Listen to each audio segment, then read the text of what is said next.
वालेकुम स्टूडेंट्स, कैसे हैं आप सब। उम्मीद है खैरियत से होंगे।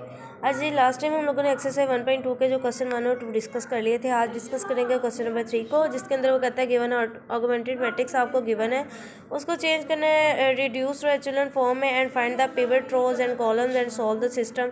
अच्छा, इसको एक तो ये तरीका भी है और एक उसके अलावा भी आप ना सिंपली आप लोग इसको सॉल्व करके बेसिकली आप लोगों ने जो सिस्टम गिवन होता है ना, ये मैट्रिक्स गिवन होता है, उसके अंदर जो आप लोगों के पास अननोन वैल्यूज़ होती है ना, उनको आपने फाइंड करना है। जैसे एक्स वाई जी की बात करें, ठीक हो गया। तो अगर हम लोग एक मैट्रिक्स गिवन हो तो उसको इक्वेशन फॉर्म में किस तरह लिख सकते हैं, ये मैंने अपनी प्लेलिस्ट के अंदर एक्सरसाइज 1.1 और एक्सरसाइज 1.3 के अंदर बताया हुआ है कि एक मैट्रिक्स गिवन हो तो उसको हम लोगों ने इक्वेशन में कैसे चेंज करते हैं। देखिए, आपके पास ये मैट्रिक्स गिवन है और इसके अंदर आप लोगों ने सबसे पहला स्टेप जो किया करना है, इसकी इक्वेशन बनाया करनी है। इक्वेशन बनाते हुए आप इसको कह दें एक्स है, इसको कह दें वाई है, वेरिएबल यूज़ हो रहा है, इसको जी कह दें, ठीक है। और ये आपके पास क्या होती है, ऑगमेंटेड मैट्रिक्स के केस में ये इक्वल के दूसरी साइड वाली वैल्यूज़ होती है, ठीक है। तो अगर हम पहले बात करें तो ये आपके पास क्या आ जाएगा, एक्स आ जाएगा, -3y आ जाएगा, +4z आ जाएगा, इक्वल आपके पास क्या आ जाएगा 7। दूसरी इक्वेशन बनाए तो क्या आ जाएगा, आपके पास एक्स वाली एंट्री तो 0 वो लिखनी नहीं है, आपके पास y + 2z इक्वल टू क्या आ जाएगा 2। थर्ड की बात करें, आपके पास x भी नहीं है, y भी नहीं, सिर्फ z है, तो z इक्वल टू क्या आ जाएगा 5 आ जाएगा। जैसे ही आपके पास ये सिस्टम बन जाया करेगा तो आप लोगों ने नेक्स्ट स्टेप में क्या किया करना है कि इनके ये जो फर्स्ट वेरिएबल हुआ करेंगे, इनको लेफ्ट साइड पे रहने दिया करना है और बाकी वाले जो भी एंट्रीज या टर्म्स होंगे उनको दूसरी साइड पे राइट साइड पे ले जाना है। एक्स साइड पे रहने देंगे तो यहाँ पे क्या हो जाएगा, 7 में से ये वाली दोनों एंट्रीज आके according to their sign add या सब्ट्रैक्ट हो जाएंगे। देखिए, आपके पास ये +4z था तो -4z हो जाएगा, ये -3y था तो +3y हो गया, ठीक हो गया। यहाँ से आपके पास इक्वल टू 2 - 2z हो जाएगा, यहाँ पे z इक्वल टू 5 ही रहेगा। इसको लिखने के बाद आप लोगों का फिर आप लोगों ने एक्स वाई जी की अब वैल्यूज़ निकालनी है। बेसिकली इसके अंदर आप लोगों ने सोल्यूशन बताना है कि सॉल्व द सिस्टम का मतलब है कि आप लोग को सोल्यूशन बताएं कि इसका क्या निकलता है। अब आप लोग इसको कैसे बैक सब्स्टिट्यूशन मेथड यहाँ पे मैंने लिखा हुआ है, solve buy back substitution method से सॉल्व करेंगे। जैसे थर्ड इक्वेशन में आपके पास जी की वैल्यू आपको डायरेक्टली मिल रही है, ठीक है। आपके पास z इक्वल टू 5 आ रही है। अगर इसी z की वैल्यू को मैं इक्वेशन y वाली के अंदर पुट करती हूँ z की जगह, तो मुझे y की वैल्यू मिल जाएगी। अब यहाँ से जैसे ही y की वैल्यू मिलेगी उसको मैं किसमें फर्स्ट वाली इक्वेशन के अंदर पुट करूँगी तो मुझे x की वैल्यू भी मिल जाएगी, ठीक है। यहाँ पे देखिए z इक्वल टू 5 है, बैक सब्स्टिट्यूशन यहाँ से ही हम रिवर्स ऑर्डर में चल रहे हैं। z इक्वल टू 5 था तो मैंने y वाली इक्वेशन के अंदर z की जगह वो वैल्यू पुट की तो यहाँ से मुझे y की वैल्यू मिल गई, ठीक हो गया। तो 5 दा 10 आ जाएगा, 10 में से 2 माइनस का -8 आ जाएगा। अब यही वाली जो आपके पास z और y की वैल्यूज आ चुकी है, मैं फर्स्ट इक्वेशन में पुट कर दूंगी। 7 + 3y, y की जगह हम लोगों ने उसकी वैल्यू -8 पुट कर दी और z की जगह हम लोगों ने उसकी वैल्यू 5 पुट कर दी और उसको सिंप्लीफाई किया तो आपके पास z की वैल्यू -37 आ गई है, ठीक है। अब यहाँ से मेरे बेटा क्या है, therefore the original system has a unique solution. अगर आपके पास एक्स वाई जी इन तीनों वेरिएबल के लिए एक सिंपल एक यूनिक सोल्यूशन मिल जाता है, एक सिंपल एक वैल्यू मिल जाती है, तो इसका मतलब इस सिस्टम का क्या सोल्यूशन होगा, ओरिजिनल सिस्टम का यूनिक सोल्यूशन होगा, जिसकी वैल्यूज हम लोगों ने एंड पे मेंशन कर दी। एक्स की 37 आ रही है, -37, वाई की -8 आ रही है और जी की आपके लोगों के पास क्या आ रही है 5 आ रही है। सेम ऐसे इसके बी पार्ट की बात करें, उसके अंदर भी आप लोगों के पास मैट्रिक्स इवन है। इस मैट्रिक्स को सबसे पहली बात तो आप लोगों ने कैसे लिखना है, इक्वेशन फॉर्म में लिखना है। इक्वेशन फॉर्म में लिखने के पहले आप लोग इसके वेरिएबल डिसाइड करें। सपोज करें ये एक्स है, ये वाई है, ये जी है, इसको कोई डब्ल्यू कह दें, ठीक हो गया।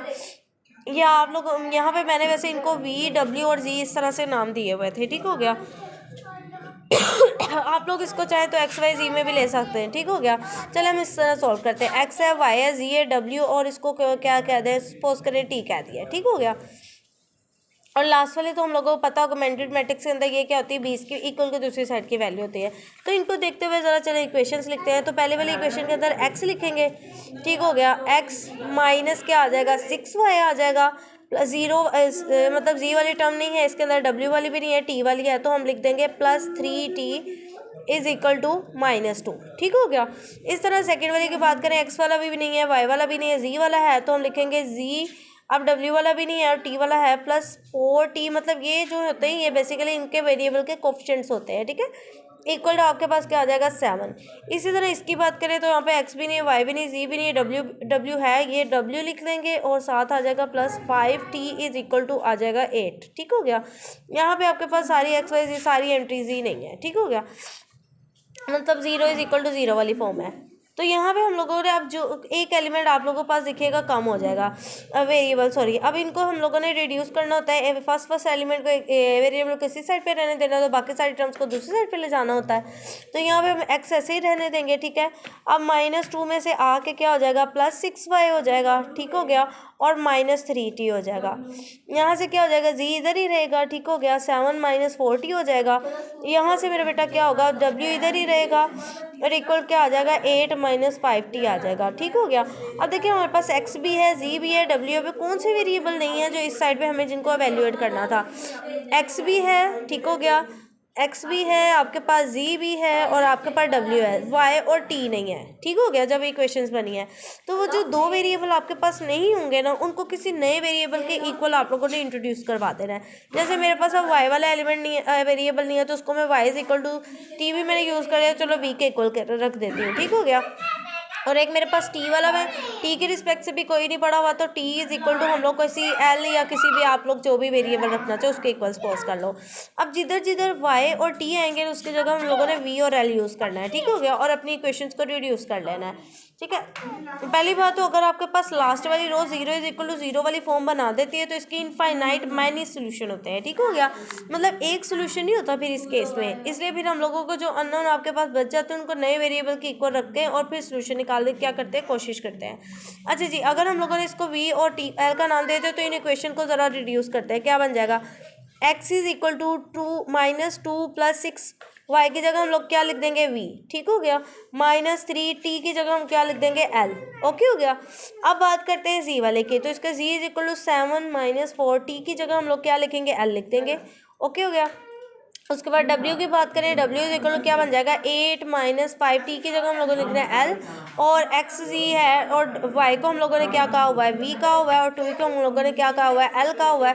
तो आपके पास इक्वेशन इस तरह से बन जाएंगी, ठीक हो गया। तो आप लोगों ने एंड पे लिख देना है इनफाइनाइटली इसके मैनी सॉल्यूशंस हैं, एंड एस टी नहीं, इस केस में हम लोगों ने v और l को नया वेरिएबल इंट्रोड्यूस करवाया, r और आर्बिट्रेरी वैल्यूज, ठीक हो गया। तो इस सिस्टम को सॉल्व नहीं करना, बिकॉज इसकी इनफाइनाइटली मैनी सॉल्यूशन है, हमें नहीं पता कहाँ पे स्टॉप करना है, कितनी वैल्यूज आएंगी, हर वैल्यू को पुट करते जाएंगे, हर दफ़ा सोल्यूशन निकलते आएंगे, हर दफ़ा कोई ना कोई, मतलब स्टॉप की एक यूनिक सोल्यूशन वाली हद नहीं होगी, जैसे हम लोगों ने प्रीवियस क्वेश्चन में किया था कि सॉल्व करते साथ ही हमें x की, y की, z की, सबकी यूनिक वैल्यूज़ मिल गई थी। इस केस में यूनिक वैल्यूज़ नहीं मिलती, ठीक हो गया। और वैसे भी याद रखें कि अगर आपके पास मैट्रिक्स के अंदर लास्ट वाली रो 0 वाली है तो इसके सोल्यूशन हमेशा कौन से होंगे, इनफाइनाइटली मैनी सोल्यूशंस एग्जिस्ट करेंगे। इसकी अगर बात करें हम लोग उसी क्वेश्चन नंबर 3 के डी पार्ट की बात करें तो इसके अंदर आपके पास मैट्रिक्स गिवन है। सबसे पहले तो इसको इक्वेशन फॉर्म में लेके गए, आप चाहे एक्स वाई जी में रख लें, आपकी मर्जी है, चाहे इसको क्या नाम दे दें, x1 का दे दें, x2 का दे दें, x3 का दे दें। और ये ऑगमेंटेड मैट्रिक्स के अंदर ये आपके पास किसकी वैल्यू होती है, b या इक्वल के दूसरी साइड की वैल्यूज होती हैं। इक्वेशन बनाते हैं, सबसे पहले x1 आ जाएगा, -3x2 आ जाएगा, x3 वाली टर्म नहीं है तो इक्वल टू 0। यहाँ से आपके पास x1 भी नहीं, x2 भी नहीं, x3 इज इक्वल टू क्या आ जाएगा 0, और लास्ट वाले 0 इज इक्वल टू 1। और ये केस अगर आप लोग डिस्कस करें, कोई वेरिएबल ही मौजूद नहीं और लेकिन उसको एवेल्यूएट किया जा रहा है तो ऐसे सोल्यूशन तो पॉसिबल ही नहीं होते, मतलब सिस्टम का सोल्यूशन ही एग्जिस्ट नहीं करता। The system is inconsistent, inconsistent का मतलब का सोल्यूशन एग्जिस्ट नहीं करता, ठीक हो गया। या infinitely solution does not exist since the third row of the augmented matrix response to the equation. अब देखिए थर्ड रो की बात करें तो 0 ही x1 हो गया, 0 ही x2 हो गया, 0 ही x3 हो गया, विच इज इक्वल टू, और ये आपके पास नॉट पॉसिबल, कॉन्ट्राडिक्शन आ गई है, तो इसका मतलब इसके सोल्यूशन ही एग्जिस्ट नहीं करता। ओके हो गया, आप लोगों ने बस इसमें यही बताना था।